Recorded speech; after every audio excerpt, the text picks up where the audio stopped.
या वर्धापन दिनानिमित्त उपस्थित असलेले आदरणीय डॉक्टर श्रीकांत गोरे सर, डॉक्टर चव्हाण सर, माझे मित्र डॉक्टर आनंद पाटील सर, मार्बलचे करता धरता माझे लाडके विद्यार्थी डॉक्टर अजयजी, डॉक्टर गीताजी,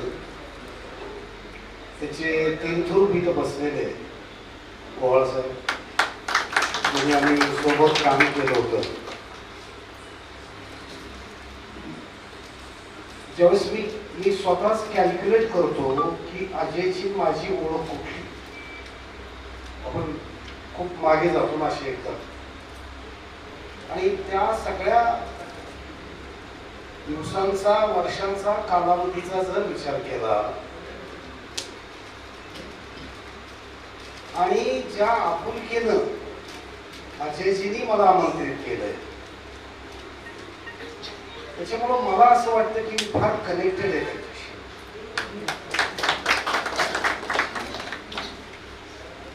जसा जसा कालावधी जातो माणसं विसरतात,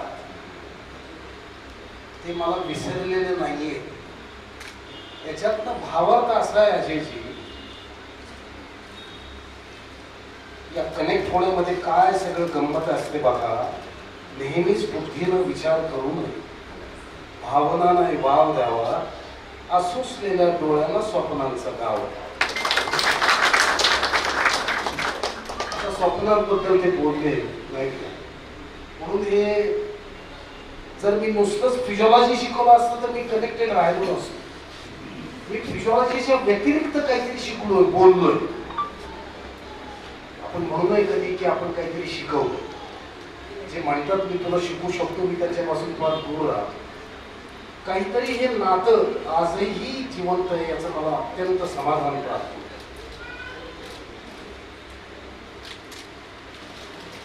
या स्वप्नांमध्ये उभं करण्याचा वाटा आई वडिलांचा फार असतो.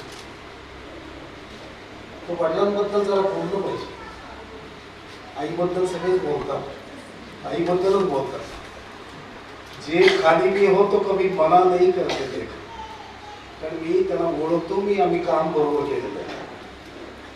जे खाली भी हो तो मना करते नहीं देखा, मेरे पापा जैसा अमीर इंसान मैंने नहीं. अजयजी, आपण स्वप्नांबद्दल बोलला. स्वप्नाला जसं सरांनी सांगितलं की रात्री बघू नका, दिवसा बघा. पण स्वप्न दिवसा जरी बघत गेला तरी त्याची प्रॅक्टिस करणं फार गरजेचं असतं.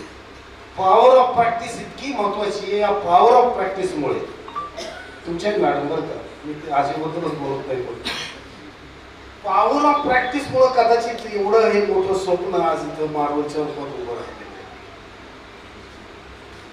पॉवर ऑफ प्रॅक्टिसचं एक उदाहरण फार सुंदर आहे. ऑस्ट्रेलिया भारताची क्रिकेटची मॅच होती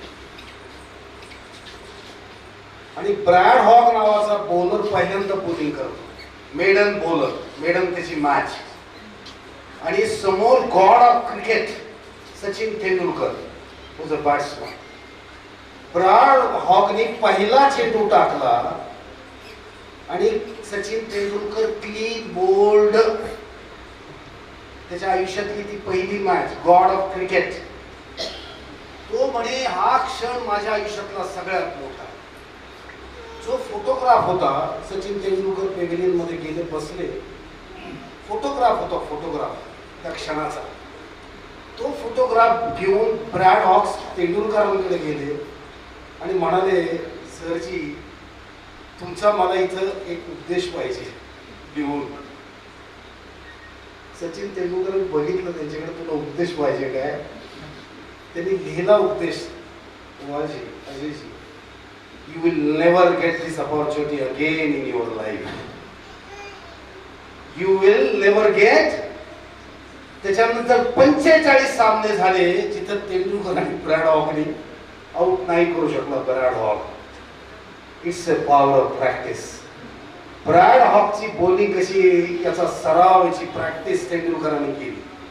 आणि नंतरच्या या सगळ्या जीवनाच्या भूमिकेची प्रॅक्टिस तुम्ही करून ठेवली. म्हणून हे सगळं जे आज यश जे आहे संपादित केलंय आणि पुढे अजून खूप जायचंय, त्याच्यासाठी ज्या काही आता भावना आपण इथं व्यक्त केल्या, हा घरगुती तितकाच असा एक एक म्हणजे विषयाला धरून देखील कार्यक्रम आहे, घरचाही आहे, विषयाला धरून सुद्धा आहे. आणि ज्या भावनेतून आता सगळं व्यक्त केलं तुम्ही, त्याच्यात तुम्हाला खूप यश प्राप्त हो अशीच सदिच्छा मी व्यक्त करतो. आशीर्वाद देण्याच्या वगैरे भानगडी पडत नाही, कारण मला म्हातारं व्हायचं नाही. मला जेव्हा विचारलं जातं, sir what is rate of your energy, my age is 77 now. It is a chronological age, not the biological age. Madam, for a PG, no? It's a chronological age. वर्ष मोजणं म्हणजे chronology. तर विचारलं की what is the secret of your energy, तर मी सांगत असतो अजय सारखे हजारो विद्यार्थी. धन्यवाद.